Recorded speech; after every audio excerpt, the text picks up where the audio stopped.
बिस्मिल्लाहिर्रहमानिर्रहीम। अस्सलाम वालेकुम नाज़रीन, मैं हूं महरीन सब्तैन, देख रहे हैं आप मेरा यूट्यूब चैनल। नाज़रीन, ज़हरा काज़मी केस के अंदर अब एक बहुत बड़ा ब्रेक थ्रू हुआ है और ये ब्रेक थ्रू जो है इसके ऊपर बहुत से सवालात उठाए जा रहे हैं। लेकिन उससे भी पहले मैं आपको एक चीज़ बताऊंगी कि ज़हरा काज़मी के वो खतूत जो है उन्होंने अब कहिए कि अपना असर दिखाना शुरू कर दिया है। बच्ची से वालिदैन की मुलाकात जो है वो बहुत फ्रूटफुल साबित हो रही है और उसकी वजह से अब चीज़ें जो हैं बहुत बेहतर अंदाज में सामने आ रही हैं। अब मैं आपको ख़बर देने से पहले सिर्फ एक बात क्लियर कर देती हूँ। दूसरी साइड पे जो यूट्यूबर्स हैं जिनको मैं कहती हूँ रात को बैठ के महफिलें सजाते हैं, वो ये कहते हैं कि बच्ची तो बिल्कुल बच्ची एक दफ़ा सामने आएगी तो बच्ची कहेगी कि मैंने माँ बाप के साथ नहीं जाना, मैंने ज़हीर के साथ जाना है। अगर वो सच्चे हैं तो थोड़ा सा गौर करें, अक्ल तकाजा करती है कि उसी ज़हीर का वकील जो है जी फारूकी साहब जो है वो कहते हैं कि बच्ची जो है उसको बग़ैर पूछे हाई कोर्ट ने ये जो काम किया है, बच्ची को जुम्मे को बुला लिया है, ये क्यों बुलाया है? ये गलत काम है। आप क्यों शोर मचा रहे हैं? क्योंकि आपको पता है, आपको डर है कि बच्ची जो है उसका जहन बदल चुका है, बच्ची अपने माँ बाप के करीब आ चुकी है, बच्ची अपने घर जाना चाहती है, बच्ची की स्टेटमेंट डिफरेंट है उससे जो आप सोच रहे हैं। लेकिन दूसरी तरफ वो यूट्यूबर्स का टोला मुसलसल ये कहता है कि हम राबते में हैं, हम जानते हैं, हमें सब सच पता है। उनकी बहुत सी बातें तो अभी मैं वीडियो के आखिर में एक्सपोज करूंगी, लेकिन इस वक्त सिर्फ एक बात बता रही हूँ। अगर आप खुद सोचिए, एक कॉमन सेंस की बात है कि मेहदी अली काज़मी जो खड़े होकर कह रहा है, जो कह रहा है बार बार कि हम जुम्मे को अपनी बच्ची को लेकर आएंगे, जो कह रहा है कि हमारी बच्ची हमारे साथ जाएगी, जो कह रहा है कि हाँ मेरी बच्ची को लेकर आइए, कोर्ट में प्रेजेंट कीजिए। अगर मेहदी अली काज़मी के दिल में ज़रा सा भी डाउट होता कि मेरी बच्ची मेरे साथ नहीं जाएगी, तो क्या वो इस तरह की बात करते? नहीं करते। जब उन्हें पूरा ट्रस्ट है, जब उनके हाथ में अपनी बेटी के लिखे हुए खतूत हैं, तो फिर ही देखिए, अब मैं नहीं जानती कि कोर्ट के अंदर क्या होगा। हो सकता है सब कुछ बिल्कुल एक गेम हो।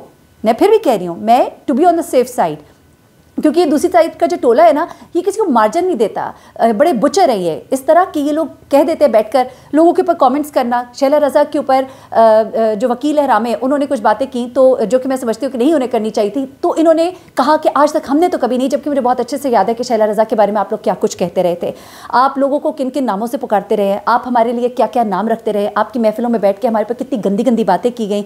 और आप एक वीडियो मेरी खोल लीजिए कि कभी आपके बारे में ऐसी गैर मुनासिब ज़ुबान, कोई आंखें मारने वाली आंटी, कोई गले फाड़ू आंटी, कोई किसी के ख़ानदान के ऊपर बात कर देनी, तो ये तर्ज़ अमल तो आपका था और ये आपने शुरू किया था। और बड़ी माज़रत के साथ इनके प्रोग्राम में एक साहब बैठते हैं जो कल यूट्यूबर्स का बड़ा मजाक उड़ा रहे थे कि चलिए बाद में आपको मैं बताती हूँ, चलिए आगे चलते ज़रा।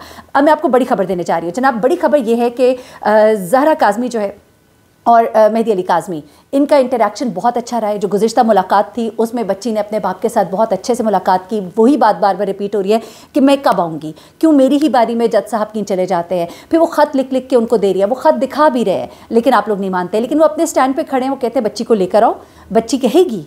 तो अगर एक शख्स को कोई डाउट है, मैं एक बार फिर से कहूँगी, तो कभी भी ना कहे। वो कहे अच्छा हम थोड़ा सा और टाइम गेन करते हैं, हम बच्ची से 4-5 मुलाकातें और कर लेते हैं कि उसका माइंड बदल जाए, तो फिर हम उसको ले आएंगे। लेकिन अभी वो कॉन्फिडेंट हैं। लेकिन हैविंग सेड दैट, मैं नहीं जानती कि बच्ची आके अदालत में क्या कहेगी, लेकिन लगता ऐसे है कि बच्ची जो है उनके साथ जाना चाहती है। अच्छा, अब मैं आपको बताऊं कि बड़ी खबर क्या है। बड़ी खबर जनाब ये है कि यहाँ पे तमाम मामला जो है फैमिली कोर्ट में तो चल ही रहे थे, चूँकि उसके मामला तवालत का शिकार हो जाते हैं। और आपको पता है कि हमारा अदालती निज़ाम में जो एक हिकअप है, जो एक है बुरा है ये निज़ाम हमारा, कुछ इस तरह का, उसमें कुछ ऐसी खामियाँ हैं कि मामला बहुत लटक जाते हैं, जिसकी वजह से इन्होंने हाई कोर्ट में दरख्वास्त दी कि बच्ची जो है उसको कोर्ट में बुलाया जाए और उससे पूछा जाए कि वो क्या चाहती है।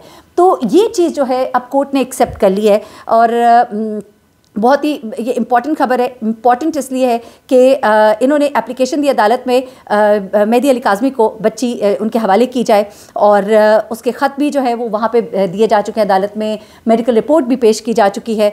और साथ में ये भी दरख्वास्त की गई कि अगर बच्ची की कस्टडी माँ बाप को दी जाए तो फिर उसकी हिफाजत, प्रोटेक्शन के लिए भी इंतज़ाम किया जाए, सिक्योरिटी फराहम की जाए, क्योंकि बच्ची ने स्कूल भी जाना है, बच्ची की बाहर भी जाएगी, कहीं उसका सामना उस शख्स के साथ ना हो, ये लोग, ये गैंग दोबारा उससे राबते में ना आए। तो इन चीज़ों के लिए मेक श्योर किया जाए कि उस बच्ची से दूसरी पार्टी जो है अगर मुलाकात करने की कोशिश करे तो ये ऑफेंस होगा, इसके ऊपर एक्शन लिया जाएगा, तो इस चीज़ का भी ख्याल रखा जाए। तो ये तमाम दरख्वास्त जो है ये दी गई है मेहदी अली काज़मी और उनके वकील की तरफ से। और इसमें यह भी कहा गया है कि बच्ची की प्रोटेक्शन, अब देखिए जो लोग कहते हैं ये लेके जाएंगे बच्चे के साथ, ये कर देंगे, वो कर देंगे, भाई वो तो खुद अपने मुंह से प्रोटेक्शन मांग रहे हैं अपनी बच्ची के लिए। हाँ, हो सकता है कल को मुल्क से बाहर चले जाए, कुछ भी नहीं हो सकता है ना। उनकी फैमिली ने इतना सफ़र किया, अब उनका मजाक उड़ा रहे, अपनी बच्चियों को लाए हैं, मीडिया पे लाए हैं। भाई उस शख्स ने जंग करनी थी, उसने अपने तमाम हथियार इस्तेमाल किए, अब बैठ के मजाक उड़ा रहे हैं, उसने अपनी सारी बच्चियों को ले आया, बीवी को ले आया, भाई लाना पड़ा। आप लोग सुन नहीं रहे थे, आप लोग मजाक उड़ा रहे थे, आप लोगों ने उसका तमाशा बना दिया था। उस शख्स को आहिस्ता आहिस्ता अपने घर वाले लाने पड़े क्योंकि आप लोगों ने उसका मजाक बनाया हुआ था, इसलिए उसको ये सब कुछ करना पड़ा, आप लोगों ने उसको मजबूर किया था। अच्छा, उसके बाद क्या होता है जनाब, इन्होंने फैमिली कोर्ट में एप्लीकेशन मूव की थी पहले कि बच्ची को माँ बाप को कस्टडी दी जाए। उस वक्त बच्ची को माँ बाप के हवाले करने के हवाले से फैमिली कोर्ट ने उस दरखास्त को मुस्तरद किया था कि जी आपका केस चल रहा है। तो फिर इन्होंने हाई कोर्ट में एप्लीकेशन मूव किया। अच्छा, इसमें इनके वकील जिम फारूकी साहब कहते हैं जी ये तो गलत है, फैमिली कोर्ट ने पहले मुस्तरद कर दी थी, इन्होंने ये क्यों किया। देखिए, बहुत से तरीके होते हैं कानून की जंग को लड़ने के। अब इन्होंने जब फैमिली कोर्ट में, अगर एक जगह से आपकी क्या बेल, जब इन्होंने बेल लेनी थी जब जहीर के लिए, पहले ये एक बार कोर्ट में गए, वहां से नहीं मिली, दूसरी में गए, फिर तीसरी बेंच में गए, वहां से जाके इन्होंने ली और दूसरी पार्टी को खबर तक नहीं होने दी। ये तरीके तो खुद करते रहे। अब इन्होंने जब देखा कि आपको एक तरफ से नहीं रिलीफ मिल रहा तो इन्होंने हाई कोर्ट को अप्रोच किया। हाई कोर्ट की ये इस्तेकाक है, वो कर सकता है, हाई कोर्ट ये सुन सकता है, चाहे फैमिली कोर्ट मुस्तरद भी करे तब भी हाई कोर्ट के अंदर ये एक ऑप्शन मौजूद है कि वो ये कह सकता है। और हाई कोर्ट ने अपनी पावर्स को इस्तेमाल किया। हाई कोर्ट ने कहा कि बच्ची को जुम्मे को लाया जाए, बच्ची यहाँ पर आए, बच्ची बताएगी, वो कहेगी अगर कि मैं माँ बाप के साथ जाना चाहती हूँ तो हाई कोर्ट ये फैसला कर सकती है कि बच्ची को ले जाया जाए, क्योंकि हाई कोर्ट ने ही फैसला किया था कि इसे चाइल्ड प्रोटेक्शन ब्यूरो में रखा जाए। अच्छा जी, अब वो ये कहते हैं कि जिम फारूकी साहब जो है वो गलत बात कर रहे हैं। वो ये कह रहे हैं कि जी हमें कोई रिपोर्ट नहीं दी गई, जबकि उन्होंने कहा कि 10 को मेडिकल रिपोर्ट हुई, 12 को मिल गई थी सबको, और जीएम साहब को भी मिल गई थी। और उसके अलावा देखिए, ये गेम्स तो आप भी करते रहे कि अगर अदालत का कोई नोटिस आया है तो आप पता लगने नहीं देते। आपने ये कहा कि हमें तो पता ही नहीं था कि हाई कोर्ट का ये ऑर्डर आ गया, हम वरना इसको करते। तो ये गेमें तो आपकी तरफ से भी होती रही। अब वो तो हक पे है, उनकी बच्ची है, बच्ची को बचाने के लिए हर तरह का वार जो है वो किया जाएगा, और मैं नहीं समझती कि इसमें कोई बात गलत है। उसके बाद जुमे को बच्ची को बुलाया गया है, बच्ची का कंसेंट लिया जाएगा, बच्ची से पूछा जाएगा, और इंशाल्लाह मैं दुआ करती हूँ अल्लाह करे कि बच्ची अपने माँ बाप के साथ जाए। और वालिद जो है वो कहते हैं कि मेरी बच्ची जो है हमारे पास आना चाहती है, उसने इतने ज़्यादा ख़त लिखे हैं, बार बार कह चुकी है मैंने घर जाना है। मैं वो कहते हैं कि मैं सिंध हाई कोर्ट का शुक्रिया अदा करता हूँ कि वो अदालत जो है बच्ची की रजामंदी पूछेगी। और बच्ची की वालिदा क्या कहती हैं, बड़ी तकलीफ़ होती है उनकी बात सुन के। अच्छा, अब वो अगर माँ है ना, माँ तो बच्चे का ज़रा सा सुनती है कुछ तो आंखों में आंसू आ जाते हैं। ये दर्द जो है ना एक माँ महसूस कर सकती है। मैं किसी को गलत सेंस में ये बात नहीं कर रही, लेकिन यकीन मानिए जब तक मैं माँ नहीं थी ना तो मुझे पता नहीं था। बच्चों को ज़रा सी तकलीफ़ होती है ना तो एक डर खौफ सा पैदा हो जाता है कि अल्लाह खैर करे। तो ये माँ की आंख में आंसू आना, उसका मजाक उड़ाना, आपको पता है कि आप कितना किसी का दिल दुखा रहे हैं और आप आगे उसके लिए कितने जवाबदेह होंगे। वो कहती हैं कि मेरी बच्ची बहुत मुश्किल में है। वालदा कहती हैं मैं बहुत मुश्किल में हूँ, मेरा घर सारा मुश्किल में। मैंने पहले भी आपको कहा था कि उनकी फैमिली बहुत बड़े ट्रॉमे से गुजरी है। सब कुछ उनकी फैमिली को एक्सपोज किया हुआ है, गलत, बल्कि उनके बारे में गलत खबरें जारी की, सच्ची झूठी हर तरह की खबरें। वो कहती है मुझे अगर इंसाफ मिल गया तो मैं समझूंगी कि वाकई यहाँ पे इंसाफ मिलता है। अल्लाह करे इंसाफ मिले, हम भी यही उम्मीद करते हैं। अच्छा, अब इनके साइड के जो वकील हैं उनकी भी सुन लीजिए।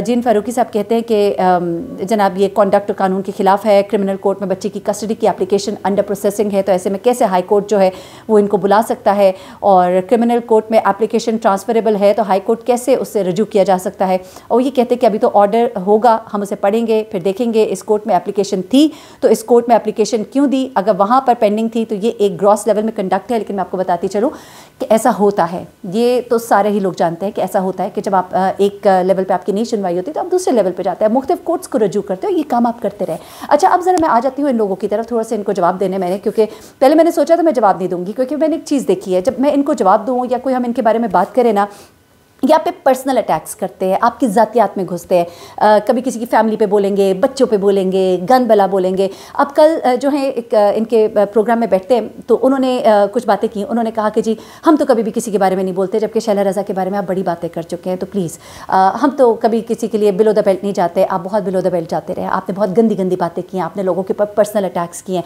अच्छा, फिर ये कहते जी ये बेचारे यूट्यूबर्स जो है ना, इनके पास कोई काम नहीं है, ये बेचारे गरीब लोग हैं और इनके पास कोई जॉब नहीं है, तो फिर ये बेचारे बैठ के इनको तो करना ही है झूठ सच। तो मैं आपको एक बात बताऊं बड़ी माजरत के साथ, जो लोग काम दयानतदारी के साथ करते हैं लोग उन्हीं के साथ जुड़ते हैं। मैं आज आपको बताऊं कि लोग मुझे कहते हैं कि मेहरीन हमने कभी किसी खबर को कंफर्म करना होता है ना तो हम आपको देखते हैं। 10 यूट्यूबर्स, अगर मतलब मेरे से बहुत अच्छे अच्छे यूट्यूबर्स हैं, मैं वैसे एक बात कर रही हूँ, कहते हैं अगर हमने की खबर देखी है, 4-5 लोगों को हमने देखा है और हर एक की स्टोरी डिफरेंट है, तो हम कहते हैं मेहरीन को देख लो उसने क्या बोला है। मैं कोशिश करती हूँ, गलती हो जाती है, मैं एक्सेप्ट करती हूँ गलतियाँ होती हैं, गलतियों को हम ठीक करते रहते हैं, लेकिन मैं इसको कंफर्म हतल इम्कान पूरी कोशिश करती हूँ कि इसे पूरा कंफर्म करूँ, फिर मैं उसको ब्रेक करूँ, और कभी गलती हो जाए मैं माजरत भी कर लेती हूँ।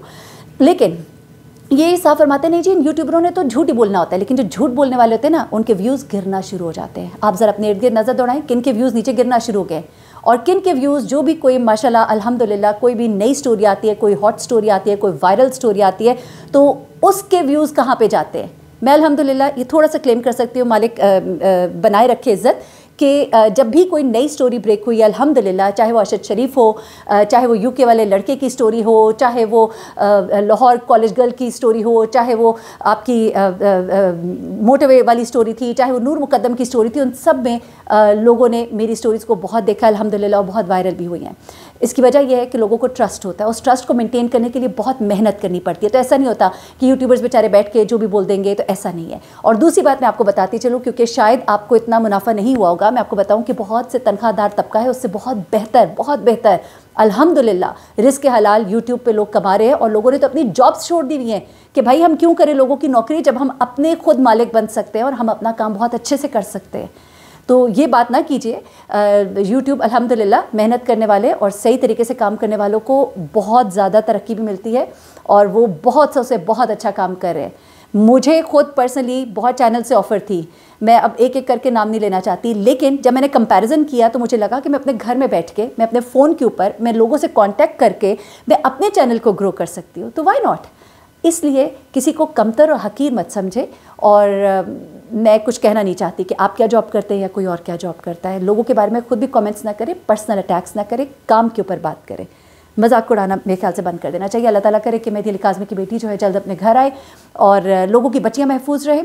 और मेरा मकसद जो है ना इस केस को उठाने का ये है कि हमारे मुआशरे से ये गंद साफ़ होए, और इसके साथ मैं जुड़ी रहूँगी, चाहे मुझे कोई सपोर्ट करे ना करे, मुझे कोई इन्फॉर्मेशन दे ना दे, मैं अपने सोर्सेज इस्तेमाल कर लेती हूँ। बहुत शुक्रिया, ख्याल रखिएगा, दुआ में याद रखिएगा। अल्लाह हाफ़िज़।